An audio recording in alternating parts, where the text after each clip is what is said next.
오늘 강의는 더 좋은 내용을 준비했습니다. 요즘에 핫한 주제, 부동산을 어떻게 증여세 없이 부동산 부를 이전하는 전략에 대해서 오늘 윤석보 세무사님이 좋은 강의 해주실 겁니다. 윤석보 세무사님 인사 드리겠습니다. 윤석보입니다. 어떻게 좀 편하신가요? 몸과 마음이? 원래 이제 처음 뵀잖아요, 저희가. 보면 처음에 좀 약간 쑥스러울 수 있죠.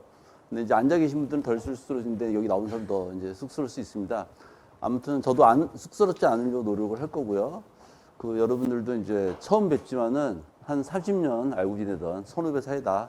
그래서 편안하게 들으시고, 저는 오늘 목표는 제가 준비한 내용의 80% 이상을 다 여러분들한테 전달시킬 목표를 갖고 있어서요. 아주 뭐 초등학생한테 강의하듯이 이렇게 강의 드리도록 하겠습니다. 일단 저는 이제 세무법인 이화 서초 지점에 있고요. 여기서 이제 서초역 지점으로 한 100m 내려가면 이제 간판 보이실 거예요. 거기에 있고, 이름은 윤석보예요. 출석보 아닙니다. 그래서 이거 헷갈리시면 안 되고요. 그래서 오늘 말씀드릴 거는 부의 이전. 쉽죠? 부의 이전. 그러니까 부모님이 자녀한테 넘기는 걸 부의 이전이라 그래요.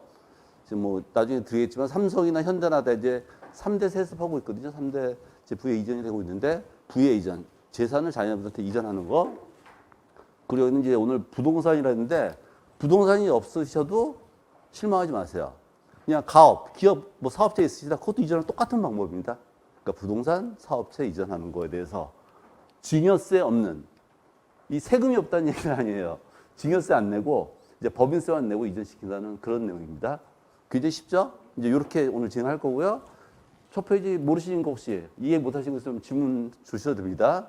이렇게 매 페이지마다 제가 질문 받을 테니까요. 편하게. 저는 아직도 덜 편하네요. 네. 이제 저는 한국 세무사고 미국 공인의 회사고요. 그다음에 이제 특이하게 한국, 미국, 인도네시아 이제 IB 투자은행 자격증이 있는데, 그게 이제 인베스트먼트 뱅킹 라이선스라는데요. 뭐 기업의 자금 조달 또는 이제 뭐 상장을 한다. 그럴 때 이제 업무하는 그런 라이선스고요. 저는 이제 주로 증권회사에 오래 있었는데요. 첫 직장이 이제 대우증권 국제부였는데, 요 얘기를 좀 드려야 돼요. 이때 대우증권은 다른 증권회사랑 좀 달랐어요. 맨파워가 굉장히 우수했고, 뭐 스카이 출신들은 기본이고, 뭐 스탠포드나 콜롬비아에서 이제 MBA 받고 월스트리트에서 일하다가 이제 오신 분들 많았거든요. 그래서 제가 이제 이분들을 통해서 어떻게 법령을 활용하는구나 이런 걸 좀 많이 배웠습니다. 그러니까 이 사람들이 그때 이제 텍스 헤븐 지역이라 해서 세금이 없는 뭐 버진 아일랜드, 뭐 룩셈부르크 이런 데 가서 여객 펀드 세워서 막 하더라고요. 그때 이제 보통 뭐 급여도 많이 받고 이제 거기 통해서 이제 많이 배웠고요. 그리고 이제 증권회사는 마지막으로 이제 인도네시아에 제가 좀 있었어요. 그래서 이제 어떤 분들은 이제 상속세를 한 푼도 안 내기 위해서 해외로 뭐 이민 간다는 얘기도 있죠. 근데 이제 그런 경우 해외 이민할 때 이제 주로 뭐 미국, 유럽 쪽 생각하시는데, 저도 이쪽에 좀 있어봤지만은 거기 굉장히 재미가 없어요. 한국 사람들이 대접을 못 받으니까 굉장히 좀 힘들어 하시거든요. 근데 인도네시아는 아주 천국입니다. 그러니까 골프 좋아하시고 술 좋아하시면 인도네시아 굉장히 좋으시고요. 근데 이제 이민까지 생각하시는 건 좀 무리긴 하지만, 이민 가시려고 할 때는 자녀분들도 한국에 안 살아야 돼요. 자녀분들이 한국에 있고 나만 이민 간다면 절세 될 수 있는 게 없어요. 아무튼 그렇습니다. 뭐 여기는 질문 없으실 거고요. 자, 이제 그 사전증여라는 말을 들어보셨는지 모르겠는데, 증여하고 상속은 구분하시죠? 상속은 이제 돌아가시면 내는 게 상속이고, 살아 계셨을 때 이렇게 넘기는 걸 증여라고 그러죠. 근데 여기는 이제 사전자가 붙였어요. 이게 사전에 있는 말이에요. 사전에 있는 말은 아닌데, 사전증여라고 이제들 써요. 그래서 저희들이, 부모님 건강하실 때 사전증여 하셔야 됩니다. 이런 식으로 쓰는데, 사전증여란 뭐냐면은 이 사전에, 일이 생기기 전에 아주 치밀하게 계획된 증여다. 절세를 위해서. 그래서 이 사전증여도 절세를 위해 계획된 증여다. 이게 사전증여다라고 이해하시면 됩니다. 이 페이지 혹시 질문 있으시면은 편하게 말씀하시면 됩니다. 그리고 사전증여를 왜 하느냐? 사전증여의 목적. 첫 번째 절세죠. 뭐 상속세 대비해서 뭐 최소 80% 이상 절세할 수가 있습니다. 뭐 절세만 목적이 있는 게 아니고, 나중에 이제 문제가 생기면 사후에 이 형제들 간의 재산 다툼이 있을 수 있잖아요. 이게 이제 부모님들이 살아계실 때, 건강하실 때 미리미리 재산을 분배해 주시면은 그런 이제 화목한 가정을 이끌 수 있죠. 그래서 절세와 이 화목한 가정을 위해서 우리가 사전정의가 필요하다. 이거 너무 쉬워가지고 질문이 없네요. 혹시 또 질문 있으시면 말씀하시고요. 여기까지 다들 따라오셨죠? 그래서 이제 이 사전지견은요, 일반 뭐 중소기업체 대표님이나 뭐 빌딩 소유하신 분들만 하시는 게 아니라 이 재벌 그룹들도 이렇게 사전지견을 하고 있습니다. 그래서 이제 삼성 얘기는 좀 들으실 수 있겠는데, 삼성은 현재 이 삼성물산이라는 데서 이 지주 역할을 해가지고 삼성 전체 그룹을 이제 지배를 하고 있어요. 근데 삼성물산이 절대로 지주회사는 아니고 지주회사 역할을 하고 있거든요. 이 보시면은 삼성물산이 삼성전자를 겨우 5% 갖고 있어요. 그 다음에 이제 삼성생명에서 8% 갖고 있고, 이 이재용 회장은 이 삼성전자를 1.6%밖에 안 갖고 있거든요. 그러면 이제 삼성물산이 전체 그룹을 지배하고 있고, 삼성그룹의 주인은 누구냐? 이 이재용 회장 일가가 주인이거든요. 요게 어떻게 이재용 씨가 어떻게 삼성물산을 지배하게 됐냐를 이제 간단히 말씀드릴게요. 그게 이제 에버랜드를 통해서 지배를 하게 됐는데요. 이제 94년도에 60억 원을 증여를 받습니다. 그 이재용 회장이 아버지 이제 이건희 회장으로부터 60억 원을 증여받고, 이 돈으로 뭐 증여세 내고 뭐 3, 40억 된 돈으로 가지고 비상장 회사를 사요. 세콤 S1N 회사 들어보셨죠? S1 세콤, 뭐 그다음에 이제 광고회사 제일기획 들어보셨죠? 이런 것들이 이제 상장되지 않았을 때 이 40억 정도 되는 돈으로 이 비상장 주식들을 삽니다. 그리고 불과 2년 만에 이 회사들이 상장이 돼요. 상장해서 매각하니까 이 40억이 800억이 됐습니다. 그렇죠? 근데 이 800억 갖고 에버랜드 전환사채를 인수를 해요. 800억 갖고 이제 전환사채를 인수하는데, 근데 이제 만약에 현재 이 주가를 봤을 때 한 주에 만약에 10,000원에 전환할 수 있는 가치다. 하나에 10,000원짜리 주식을 1,000원에 전환할 수 있는 걸로 해서 이걸 받게 돼요. 그럼 말이 안 되잖아요. 어떻게 10,000원짜리를 보통 전환사채 발행하는 경우에는요, 보통 이제 현재 주가가 10,000원이면 보통 12,000원, 15,000원에 전환을 하는 게 현재 주가보다 높게 원래 일반적인 케이스인데, 이때 에버랜드 전환사채는 현재 주가의 이제 10분의 1 가격에 전환할 수 있는 가치를 부여합니다. 그러면 이게 어긋나잖아요. 근데 어떻게 됐냐면은 이게 주주 우선으로 해요. 주주 우선. 그러니까 주주들끼리 갖는 거니까 뭐 10,000원짜리 100만 원을 갖든 10,000원짜리 1,000원을 갖든 상관없단 말이에요. 자, 주주 우선으로 해서 전환사채 발행합니다 해놓고, 실질적으로 제일 많이 갖고 있던 이제 삼성생명하고 삼성물산이 포기를 해버려요. 포기를 해서 이재용 씨가 그걸 800억 갖고 8,000억 가치의 전환사채를 인수하는 거죠. 이제 그렇게 해가지고 이재용 회장, 막 이름 쓰면 안 돼. 이재용 회장님 일가가 에버랜드에 이제 최대 주주로 등극을 합니다. 그리고 에버랜드가 제일모직의 패션 부분을 인수를 해요. 그리고 제일모직은 삼성 SDI에 합병하고, 이건 복잡하신데, 그래서 우리가 알고 있던 옛날에 제일모직은 없어집니다. 없어져 버려요. 왜냐하면 합병됐으니까 삼성 SDI에. 그리고 삼성 에버랜드가 이름만 제일모직으로 싹 바꿔요. 이거는 이제 우리가 알고 있는 제일모직이 아니에요. 그냥 에버랜드가 제일모직으로 바꿨어요. 그 다음에 제일모직하고 삼성물산하고 합병을 하는데요.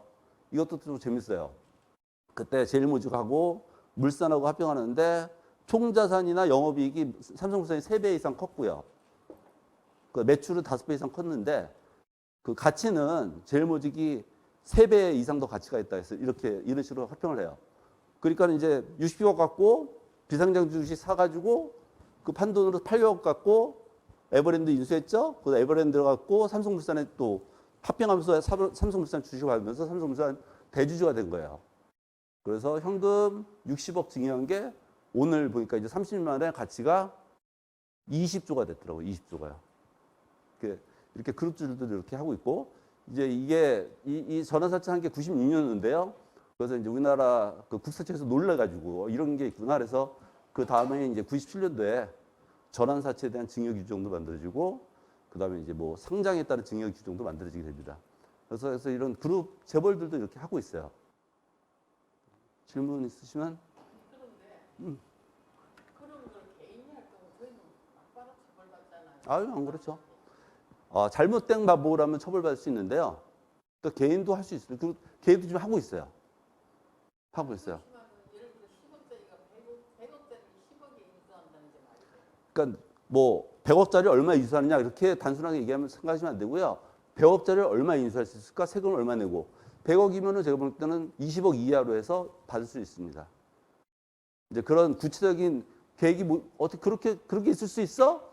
라고 생각하지 마시고 그런데 그 얘기를 하려면 좀 굉장히 길어지죠. 그런 구체적인 얘기는. 근데 저희는 그런 식으로 하고 있습니다. 네. 또 네, 넘어갑니다. 그다음에 현대그룹은 삼성에 비해서 굉장히 좀 양호해요. 굉장히 좀 양호하게 했는데 뭐랄까 아까 참 삼성에서는 우리 삼성 자산 그 사전 중에서는 자 에버랜드라는 특정 법인 가족 법인을 이용했구나. 그다음에 전환사채를 이용했구나. 요거 기억해 주시면 좋고요.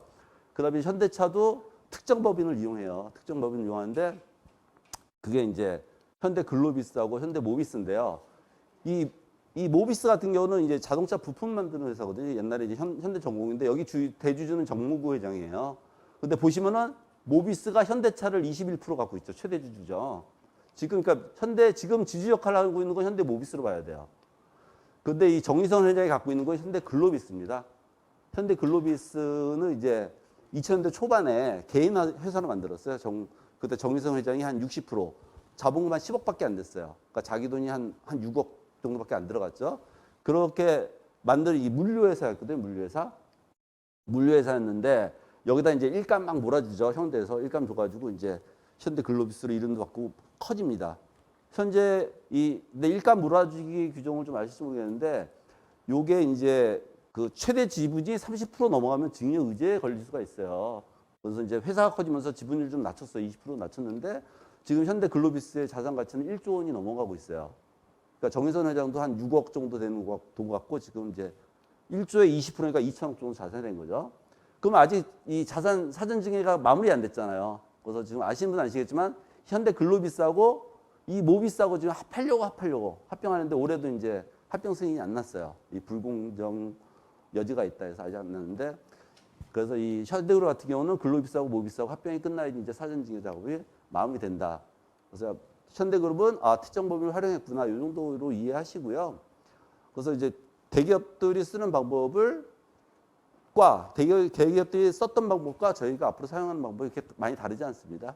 그래서 이런 게 일단 소개해드리는 거고요. 그거는 뭐 합병하고 싶어 하는데 일단은 뭐 합병 비율 같은 게 공정하지 않다 그래가지고 아직은 승인이 안 나오고 있습니다.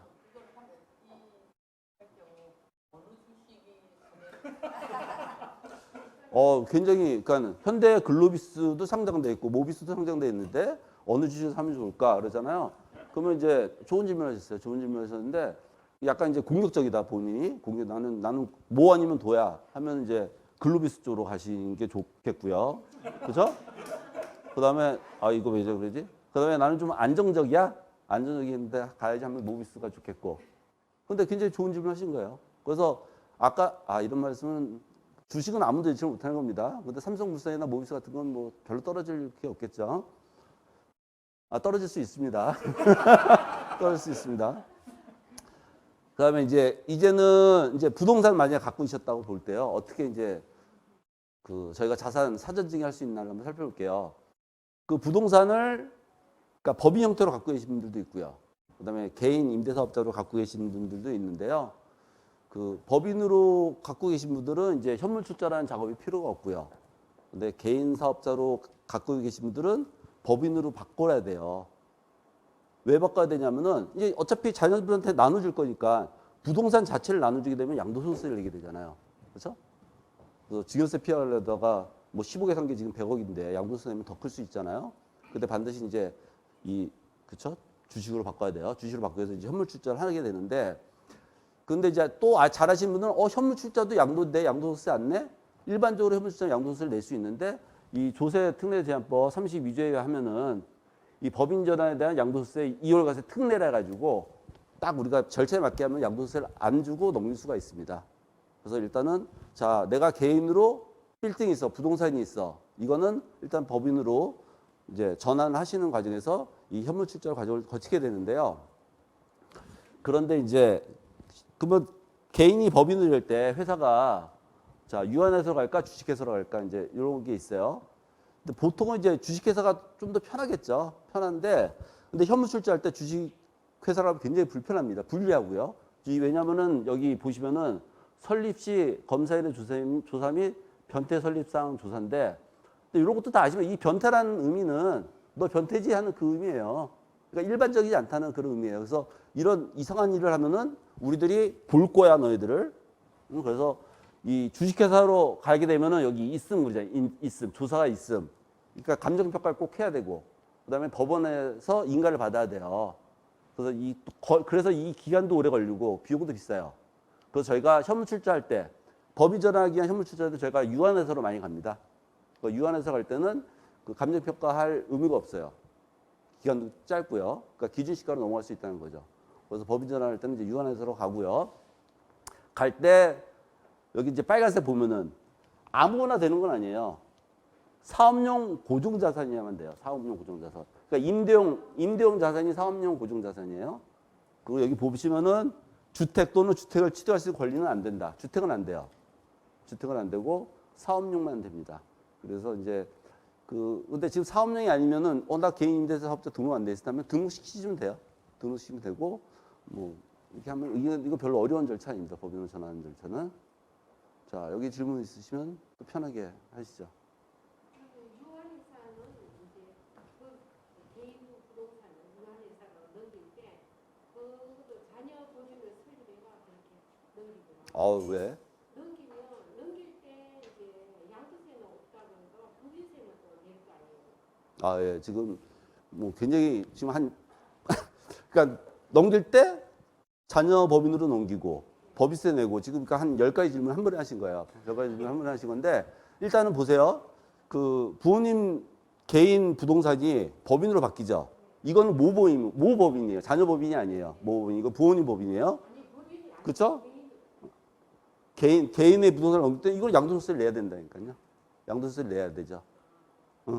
개인은 양도세를 내야 되고. 부모 자산을 법인으로 넘길 때 유한으로 하면 없다고 그러잖아요. 그러니까요. 지금 10가지 질문을 하셔가지고 어떻게 다시요. 일단은 개인이 법인으로 전환되는 거예요. 아직 자녀들은 껴있지도 않아요.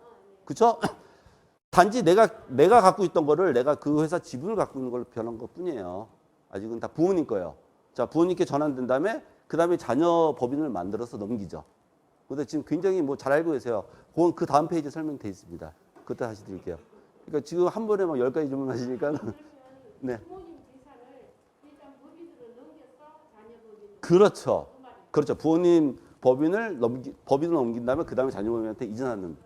예. 개인 부동산을 내가 법인을 설립해서 내 법인으로 넘길 때 양도세가 들어요? 아니요. 그걸 이제 현물 출자나 양수도 방법 두 가지로 해야 되거든요. 여기 보면은 제가 현물 출자 말씀드렸는데 현물 출자 하거나 양도 양수 방법인데 양도 양수는 저희가 안 써요. 왜냐하면 이건 실제로 돈을 주고 받아야 되는데 그 법인에서 돈 주고 살 돈이 없잖아요. 그러니까 현물 출자로 넘기는 경우에 그래서 적법하게 넘기면 양도세를 안 내고 넘깁니다. 혹시 부동산이 아닌 주식 같은 거 증명해 주시면 그렇죠. 네, 그것도 가능합니다. 개인의 주식을 출자해서 현물 출자해서 법인을 설립한다. 가능합니다. 굉장히 좋은 질문을 하셨어요. 네, 이렇게 이제는 많이들 편해지셨죠? 네. 시가. 이것도 지금 시가 굉장히 어려운 질문을 하신 거예요. 이 시가가 굉장히 어려워요. 그러니까 주식 같은 경우는요. 상장된 주식은 시가를 뭐 저희가 낮출 수 있는 방법이 없죠. 근데 비상장 주식이라는 거는 뭐 자산도 좀 줄이고 수익도 줄여서 낮출 수가 있죠. 그러니까 이제 그런 여지가 부동산보다 적죠. 부동산은 기준 시가를 쓸 수가 있거든요. 그래서 시가는 사실 굉장히 어려운 건데 제가 빨리 말씀드릴게요. 시가는 3개예요. 자, 매매 사례가 있느냐? 매매 사례가. 이거 지금 매매가가 이게 시가예요. 그게 없으면 감정평가 금액. 감정평가 금액이 시가예요. 근데 감정평가를 안 받았어. 그럴 경우는 상승세법에 대한 보충적 평가 방법에 대한 시가가 그 방법이 시가거든요. 거기서도 이제 부동산은 기준 시가가 가능하다 나와 있어요. 그래서 시가도 굉장히 어려운데 제가 참 그 사전증여닷컴이라는 홈페이지를 운영하고 있어요. 제가 거기서 시가를 좀 칼럼에 써놨거든요. 한번 보시면 좋을 것 같아요. 하여간 시가 굉장히 어려운 개념입니다. 됐죠? 다음 페이지 갑니다. 이제 아까 이제 질문 주신 거 이제 여기서 설명드릴 건데요. 그러니까 아까 이제 말씀하신 게 질문이 1단계부터 3단계까지 질문을 하신 거예요. 자, 개인이 이제 법인한테 넘겼죠. 넘기되 1단계 현물 출자 법인 전환으로 양도세 2월과세 실현. 이거 의미 아시죠? 2월과세는 이제 안 낸다는 얘기예요. 나중에 부동산 팔 때는 된다는 얘기고요.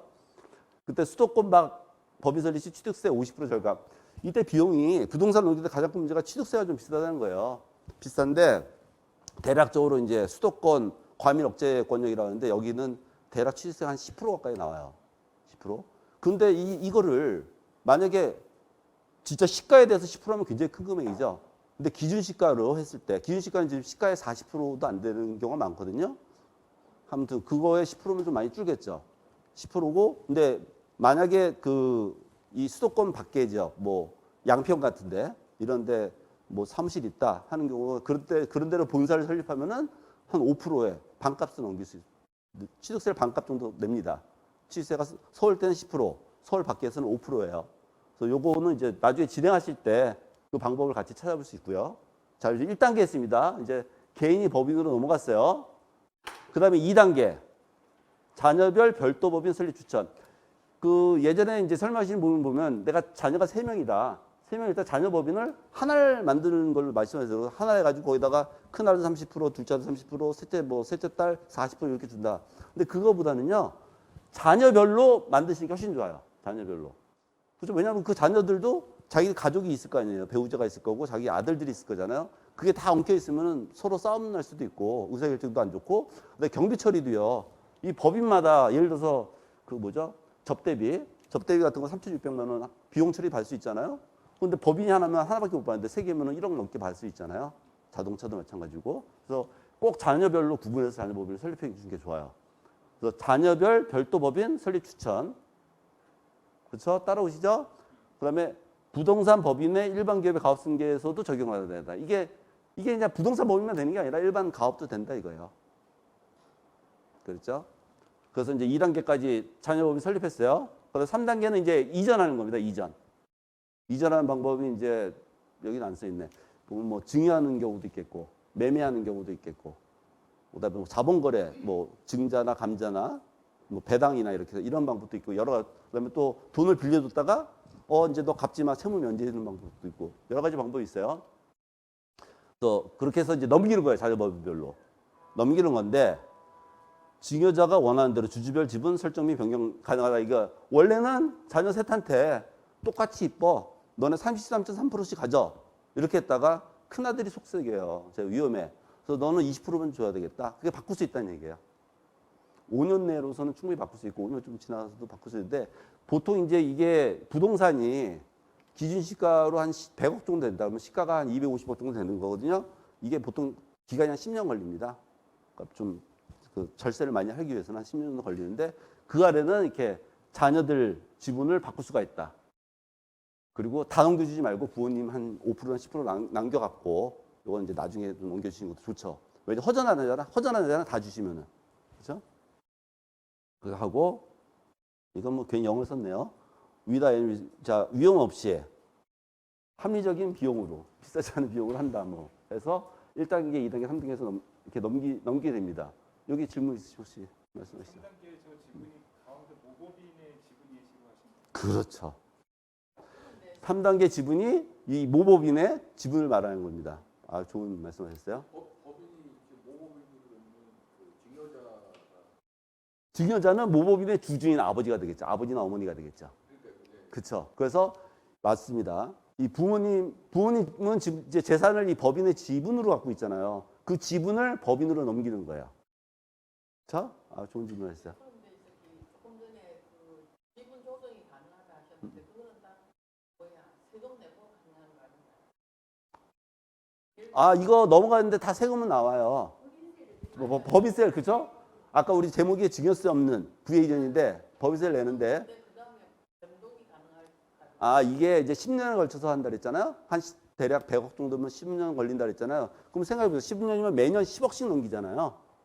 그러니까 만약 5년째 바꾸겠다. 큰아들 50% 주려는데 20%만 주겠다면 그다음부터 큰아들 안 줘야죠. 안 주고 둘째하고 셋째한테 넘겨야죠.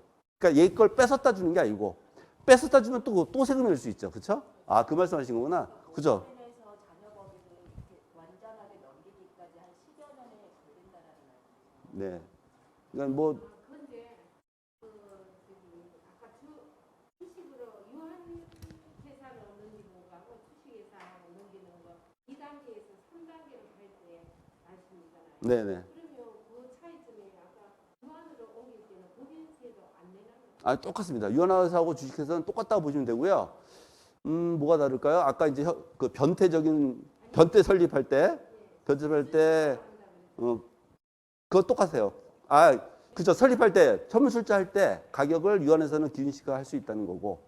그렇죠? 근데 이제 유한회사의 단점은 회사채를 발행 못 해요. 회사채. 뭐 전환사채를 발행 못 해요. 그러면 2단계에서 3단계를 넘길 때는 자녀 법인을 유한회사로. 아, 근데 그건 상관없어요. 자녀회사는 유한회사든 주식은 상관없는데 저는 개인적으로 추천은 자녀법인은 주식회사로 가시라.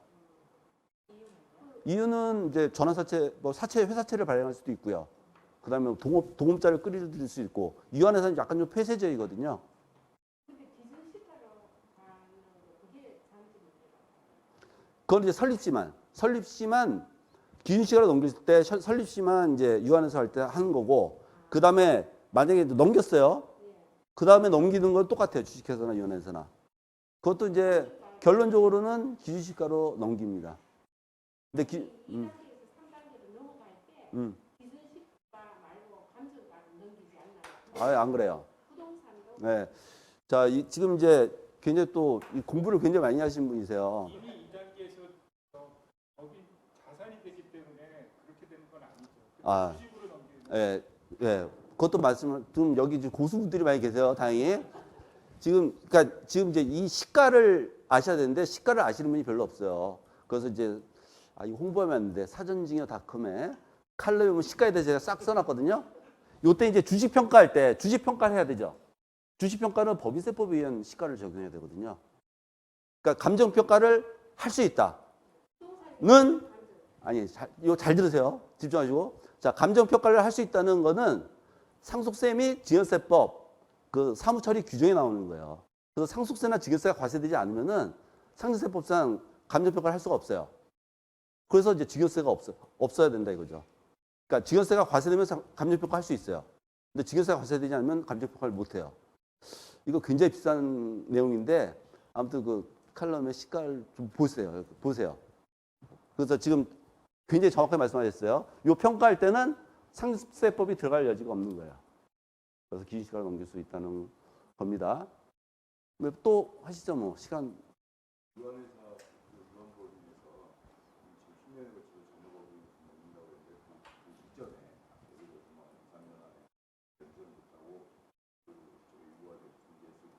뭐 했을 때요? 아, 예. 그러니까 네. 예, 예, 아주 질문이 고급스러워서 굉장히 좋아요. 지금 좋은 말씀하셨어요. 자, 이제 10년 계획을 했는데 갑자기 부모님이 돌아가셨어요, 사고로. 그럴 때 어떻게 되느냐? 그러면 이제 이렇게 되는 거예요. 그 몇 년째 돌아가시는지 모르겠지만 그 돌아가시 전에 넘겼던 거는요. 넘겼던 거는 그게 이제 이 법인이니까 상속인이 아니에요. 5년 동안 합산이 돼요. 5년 동안 합산이 되는데 증여할 때 시가로 합산이 돼요. 그렇죠? 그래 합산이니까 그건 뭐 똑같죠. 근데 이제 못 넘긴 거는 그 상속 개시 시점에 감정 평가를 합니다. 예, 그때 해야 돼요. 예. 예. 그렇죠. 그대로 안 되죠. 그때 이제 상속세나 증여세가 과세되는 경우니까 물론 이제 기준시가를 신고할 수 있는데 그거는 이제 맞을 수 있죠. 지금 말씀하신 거는 저 법인이 이제 부동산 법인이잖아요. 부동산 법인에서 자녀 법인으로 넘길 때 평가 안 해도 된다는 거죠. 지금 그쵸. 여기서는 감정평가를 안 해도 되죠. 잠깐 안 해도 된다는 말입니까? 그런데 감정평가 가격이 없으면 감정평가를 안 받았으면 감정평가 없이 넘겨요. 그래서 오케이 이제 여기서 제가 좀 질문을 자를게요. 그래서 이제 무슨 말씀인지 제가 알아들었어요. 제가 이제 이쪽을 많이 진행하고 있는데 저희는 다 감정평가 안 하고 넘기고 있습니다. 왜냐? 법인세법 시가를 적용해서 그렇습니다. 그래서 시가에 대한 설명은 제가 그랬잖아요. 굉장히 어려워요. 복잡하고. 그 내용은 한번 칼럼을 보세요. 이게 그 시가를 이해하셔야 돼요. 자, 넘어갑니다. 죄송합니다. 넘어가서. 시간 좀 보니까 그러네. 요거 이제, 요 내용은, 볼게요. 자, 수증자가 무슨 뜻인지 아시죠? 증여하는 사람이 증여자, 이 받는 사람이 수증자잖아요. 수증자가 거주자다. 거주자란 국내 183일 이상 이렇게 살고 있는 사람들. 거주자인 경우는 뭐 외국에서 받든 외국의 재산을 받든 국내에 있는 재산 받든 다 상속세나 증여세를 냅니다. 근데 수증자가 비거주자인 경우에는 국내에 있는 자산에 대해서는 증여세를 내요. 이해되시죠? 자, 받는 사람이 한국에 있어? 근데 외국 자산 받아서 그것도 다 증여세 내. 이런 거게 되는데 중요한 거는 여기 사망이에요. 자, 이 수증자에게 법인세가 과세됐을 때는 증여세를 부과하지 않는다. 그렇죠? 그래서 우리가 증여세를 부과 안 내고 법인세만 내고 넘길 수가 있는 거예요. 그리고 이제 사항에 보면 더 자세히 나왔어요. 45조의 3부터 5까지. 3부터 5까지는 뭐냐면 3이 일감 몰아주기, 4가 일감 떼어주기, 5가 이제 특정 법인 간의 거래에 대한 얘기거든요. 이 증여 의제 규정이에요. 이것까지 규정에 따른 경우를 제외하고는 증여세를 부과하지 않는다. 그래서 저희는 증여세를 부과하지 않고 법인세만 부과되도록 해서 넘기는 거예요. 이런 규정이 있다. 그래서 법인세, 그러니까 이거예요. 법인세 냈잖아요. 그러니까 증여세 과세하지 말아요. 못합니다, 당신들. 그래서 넘어갈 수 있는 거예요. 자, 질문도, 오케이. 좋은 질문을 했어요, 진짜. 그쵸, 이제 45조의 5에 보면은요, 그게 이제 각 호별로 1억 이상인 경우에, 그러면 증여 의제가 된다. 그래서 1억이 안 되게끔 넘기는 거예요. 그쵸? 어떻게 이렇게 고수분께서 오셨습니까? 네. 네, 그 내용도 좋아요. 네, 맞아요. 뭐 또 질문 있으면 하세요. 없으면 바로 넘어가겠습니다. 자, 이제 45조의 3, 일감 몰아주기도 좀 아시면 좋잖아요. 일감 몰아주기는 뭐 삼성도 했고 현대도 했고 우리도 할 수 있어요. 그러니까 어렵게 생각하지 마세요. 자, 아버지 법인이 이제 부자 법인이고 자녀 법인 만들었잖아요. 자녀한테 주잖아요. 그러면 자녀 법인한테 이거지. 너 무슨 장사할래? 그냥 나한테 팔어. 나한테 팔어. 그래서 아버지 회사한테 파는 게 일감 몰아주기예요.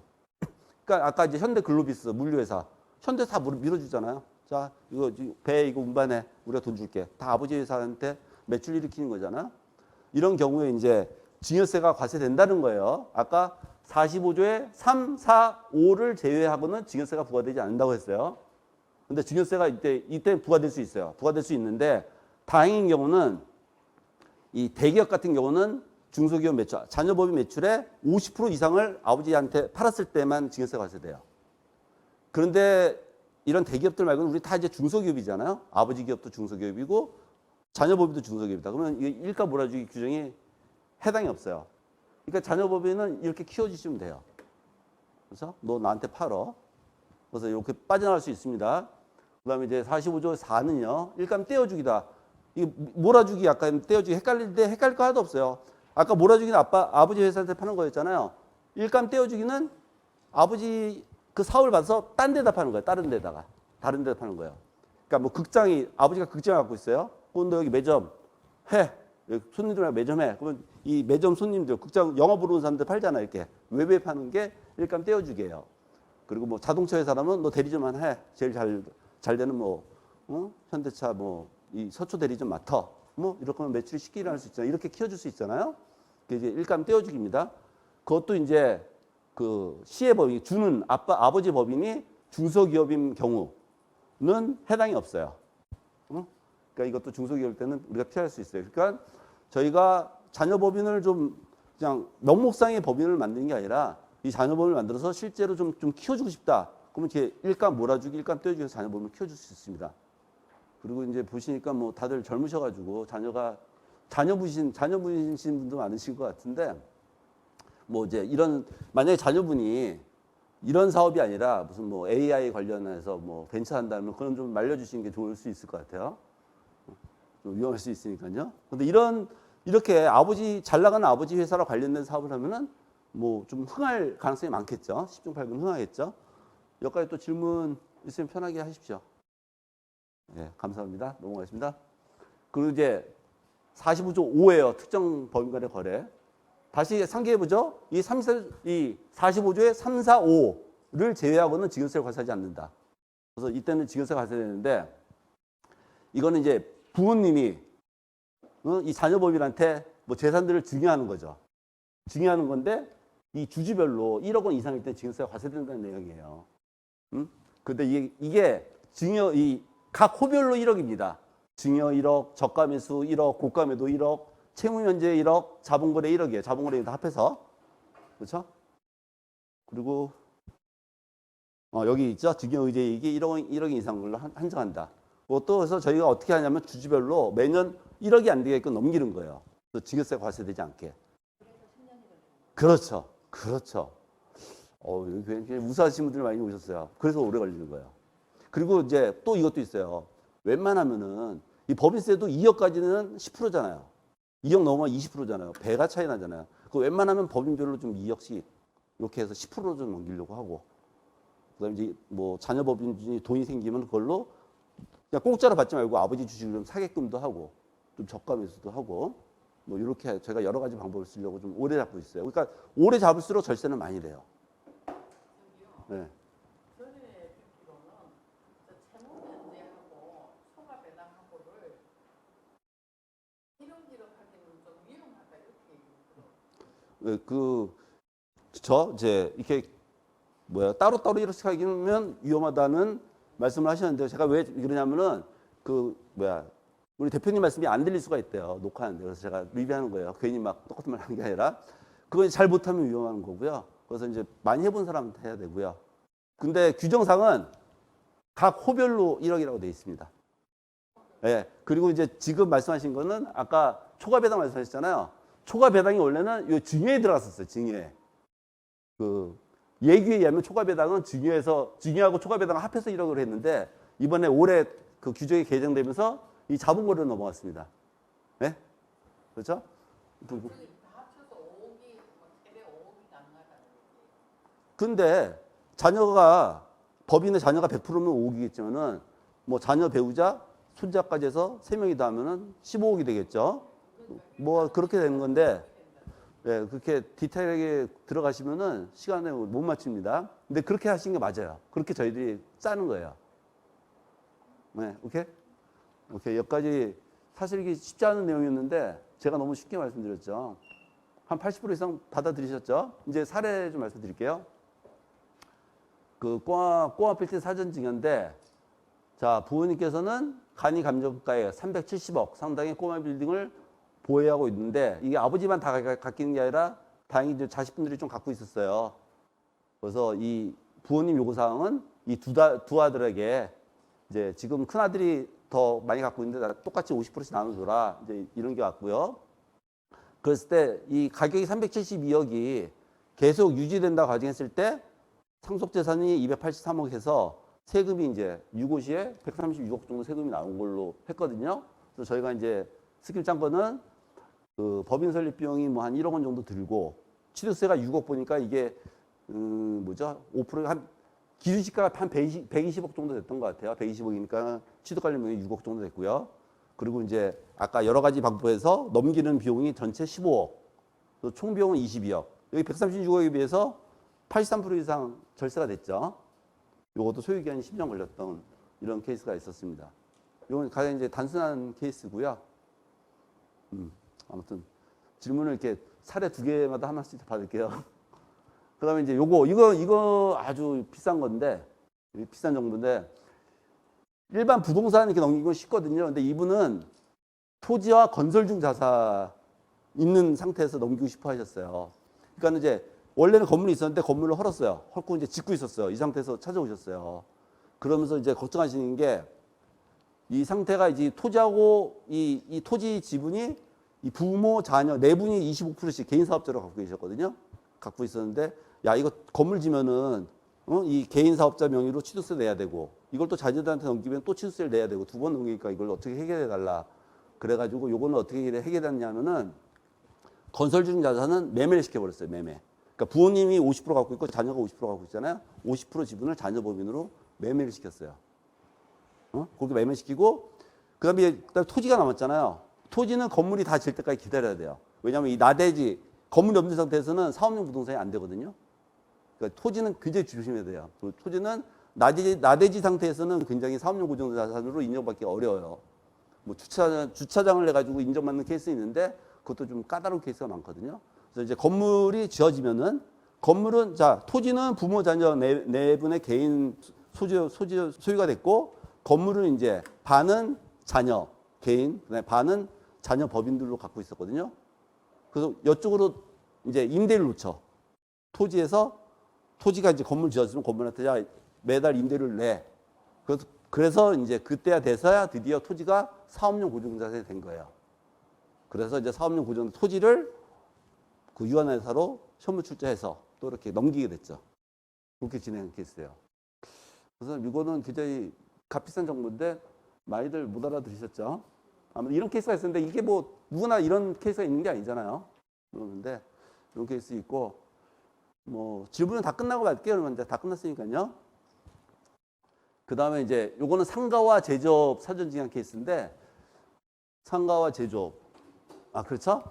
이분은 굉장히 이제 젊으신 60대 한 중반 되시는 분인데 굉장히 젊으신 분이 오셨어요. 근데 이분의 걱정이 뭐냐면은 상가는 별로 가격이 안 되는데 이 제조업이 너무 장사가 잘 돼서 내가 죽을 때 되면 이게 100배 오를 것 같아요. 지금 4억밖에 안 되는데 400억 갖고 빨리 넘기고 싶다는 거예요.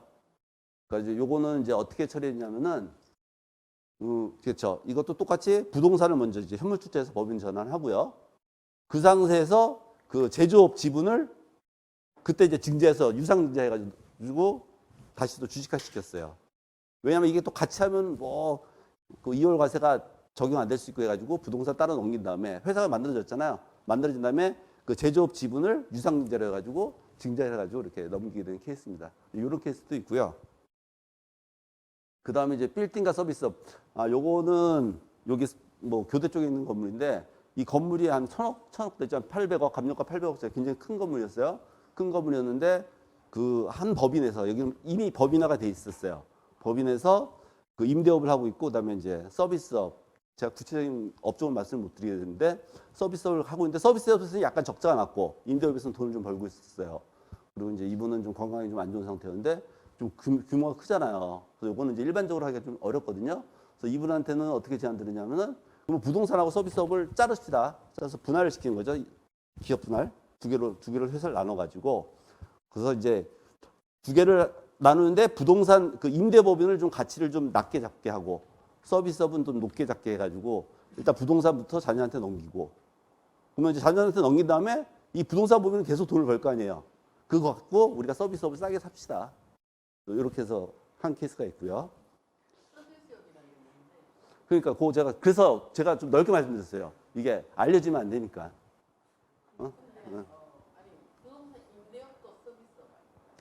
죄송합니다. 그러니까 그쪽이 아니라 다른 쪽이었어요. 다른 쪽이었는데 제가 이거는 이제 워낙 큰 건물에서 알려질까 봐 제가 이렇게 좀 애들로 사는 거니까 그거 좀 양해를 해주시고요.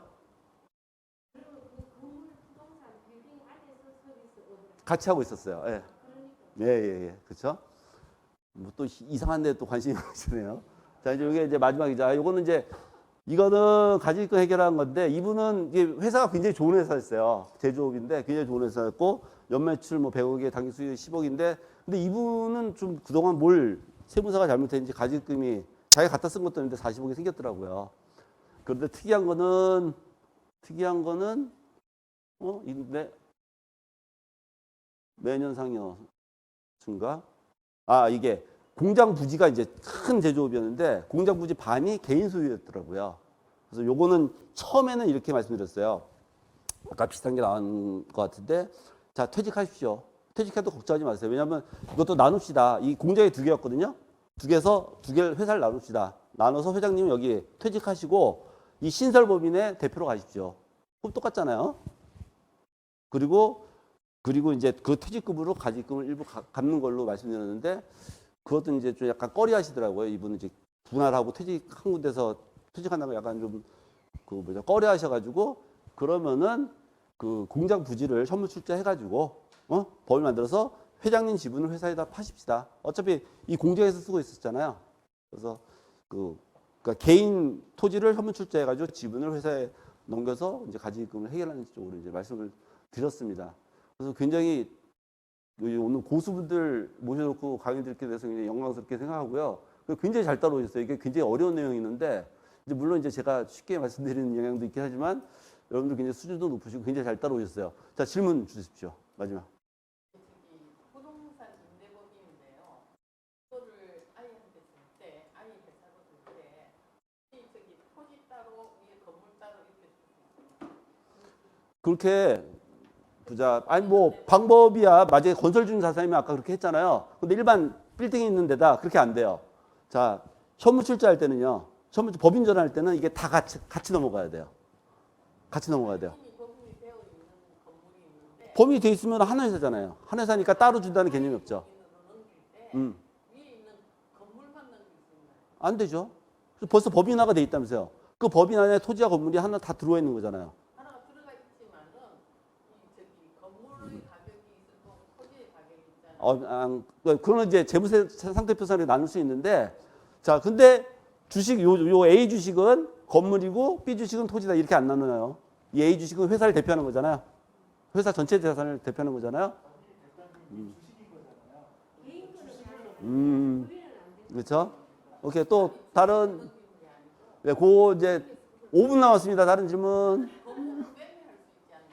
그 매매를 하더라도 예, 매매를 하더라도 그 법인 명의로 매매하는 거예요. 그렇죠? 법인 명의로 매매하는 거죠.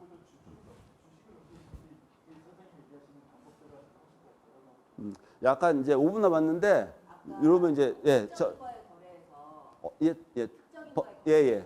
증여 1억, 적값에서 1억 이렇게 얘기하셨잖아요. 빌려주는 게 법인한테 빌려줄 때는 이자가 1억이 안 되는 21억 7천인가까지는 그냥 이자 없이 빌려줘도 가능한 거 아닌가요? 굉장히 또 좋은 질문을 하셨는데요. 그러니까 질문이 그거에서 끝나는 건가요? 아, 오케이. 요거 아주 또 좋은 거 제가 비싼 정보 드릴게요. 자, 일반적으로 빌려주잖아요. 이자를 안 받아 해도 이제 당좌 대출 이자율 4.6%는 받아야 돼. 이래서 이제 21억 뭐 이렇게 나온 거거든요. 그래서 만약 금액이 크다, 100억을 빌려주고 싶다. 그럴 때 또 전환사채를 발행할 수가 있어요. 자녀법인에서. 보통 전환사채는 일반 사채보다 낮거든요. 그 쿠폰 이자율, 그러니까 채권 이자율이 낮거든요. 왜냐하면 주식으로 전환할 수 있는 권리가 있잖아요. 그래서 만약에, 근데 보통 보시면 알겠지만은 일반 상장 기업들은 전환사채 발행할 때 빵 프로, 1% 이렇게 발행해요. 그럼 만약에 1%를 발행한다. 그러면 주주별로 100억까지도 가능할 수 있죠. 그거는 법인에서 빌려줄 때만 가능한 거죠. 전환사채로 빌려주는 아니, 지금 법인이 빌려준 게 아니라 법인이 이제 돈을 받는 거잖아요. 받는 법인이 받을 때만. 개인이 받는 게 아니라 법인이 받을 때. 빌려주는 주체는 법인이 빌려줄 수도 있고 개인이 빌려줄 수 있고. 개인한테 빌려오는데 네. 법인이 그걸 전환사채로 받으면 100억 갖고 온다라는 거예요. 그렇죠. 그거는 이제 저같이 증권회사에서 오랫동안 그런 일을 했던 사람밖에 못 한다는 거 말씀하시죠. 네? 그럼요. BW도 해당되죠. 자, BW 다 아시죠? 본드 위드 워런트예요. 위드 워런트. 워런트는 신주 이수권이죠. 이 쿠폰 이자율에 신주 이수권이 붙어 있어요. 갖고 있어요. 그 이제 BW 신주 이수권 사채. 신주 이수권 사채는 자, 주식으로 전환돼도 채권은 남아 있어요. 근데 전환 사채는 전환되는 거죠. 되면은 채권이 주식으로 전환돼서 채권은 없어지는 거예요. 이런 차이가 있습니다. 이런 것들이 정관에 있어야 되는 거죠. 정관에 이런 것들이 있어야 되는 거죠. BW나 컴퓨터로 보니까 네. 있겠죠. 네네, 그렇습니다. 아까 첫 번째 부동산 법인 예를 들어주셨는데 그게 깨끗할 때는 뭐 알겠는데 만약에 이 부동산이 은행에서부터 돈을 빌렸다든가 해서 부채가 있는 경우도 어려움 없이 비슷하게 할 수 있어요. 뭐 어려움이 없을 수는 없겠죠. 회사채 발행에 이제 절차 규정 잘 주셔야 되고, 근데 다행스럽게 이제 2012년인가 상법이 개정됐어요. 옛날에는 그 자본금의 그러니까 순자산 자본금의 4배까지 밖에 발행을 못했어요. 회사채 발행을. 근데 지금 그 한도가 없어졌어요. 그러니까 법률적으로 상법상 발행할 수 있다. 이게 아니고 부동산이 지금 은행 빚이 있는 게 부동산 전환하기 전에 그러니까 지금 자 부동산에 빚이 있어가지고 그 빚이 지금 법인으로 넘어갔잖아요. 아까 그게 전환할 때 괜찮나요? 어려움 전환 사채 말씀하시는 게 아니면은 현물 출자할 때 예, 현물 출자 현물 출자할 때 넘어갈 수 있어요. 넘어갈 수 있고 그게 만약에 취득할 때 빚이었다. 그러면 더 좋아요. 그러면 이제 동의를 얻어야 되나요? 동의 얻어야죠, 당연히. 이게 채무자가 바뀌는 거잖아. 채무자가 개인에서 법인으로 전환되는 거잖아요. 근데 보통 이제 그 뭐 LTV라고 그러는가요? 그 LTV가 다 100% 미만이잖아요. 뭐 20% 30%잖아요. 그래서 그 전환하는데 전혀 문제 없었어요. 오케이. 여기까지 질문을 받고 개별적인 또 질문은 뒤쪽에서 또 세무사님 잠깐 또 질문 응답해 주시는 시간 드릴 거고요. 개별적으로 10분 동안 휴식 시간 드리겠습니다. 화장실 다녀오시고 오늘 너무 강의 좋으셨죠? 네, 새로운 뉴페이스 분들이 많이 오셨고 지식 수준이 높기 때문에 세무사님이 아까 깜짝깜짝 놀라셔서 오늘 고급 스킬을 많이 풀어주신 것 같아요. 다시 한번 박수 부탁드립니다. 감사합니다. 10분 쉬시고 다시 3부 강의 이기호 수석 전무님의 세법 개정안의 그 이익소가 전략에 대해서 강의 진행하겠습니다. 감사합니다.